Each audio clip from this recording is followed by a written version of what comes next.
Hello and welcome to this first lesson on presenting the Teams tool, which, as we can see, is one of the many applications provided by the Microsoft Office 365 environment. Office 365 is a world of applications. It is a set of applications and development opportunities for those who have to manage a business, where there are many tools that can interact with each other, and that, by interacting with each other, can yield significantly better results than each of them would individually.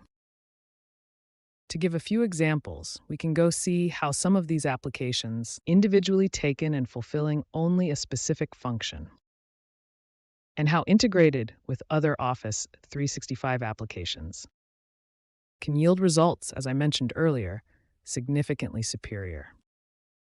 PowerPoint, for example, taken by itself, is the application we all know for creating business presentations.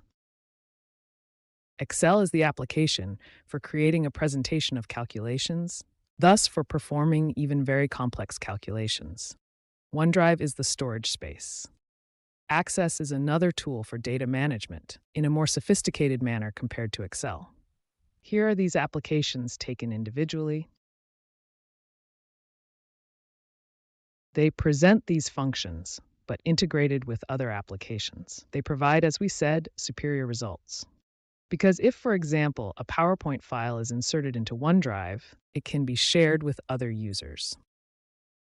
Users will be able to modify it. Some users will be able to do certain things with this file and others will not. And maybe the things done by a specific user, such as a modification, could have the user's name next to it, and the day and time when this modification was made.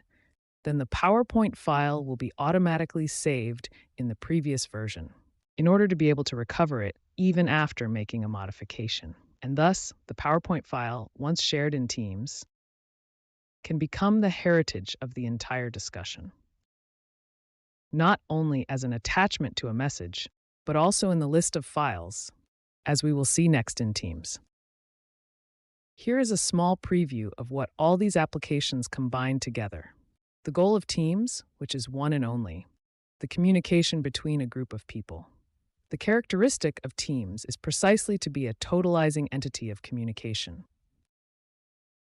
in the sense that within all the operations that can be performed and carried out via this application, there is all the communication between the group of people who will be in a company, obviously the company's work group, created at the beginning of the entire company, then subdivided into the different sectors of the company, which can be the classic sectors of the company, but which can also be project groups. A totalizing entity in the sense that, and we are now entering the actual Teams environment, in the sense that without ever leaving here, we will be able to manage every aspect of corporate communication. So we will be able to manage the channels. We will be able to manage the objects inside each channel. We will be able to manage the actions that can be accomplished by different people, such as those that concern us, for example, the actions we have taken, the messages we have sent, the likes we have received on our posts, the responses we have received on our posts. It is possible to start private chats between two people, in which up to 9 people can then be added. Or within each channel, it is possible to start group chats among all the members of the channel, or among all the members of the team. It is possible to make voice calls as well as video conference calls. It is possible to start instant meetings or schedule meetings in advance. It is possible to share files. It will be possible to share the calendar by integrating, for example, the planner within Teams. It will also be possible to directly assign tasks to certain people, and thus it will also be possible to share the deadlines that each person has in relation to the tasks that have been assigned to them. So a world in which it is truly possible to manage all corporate communication, without exception.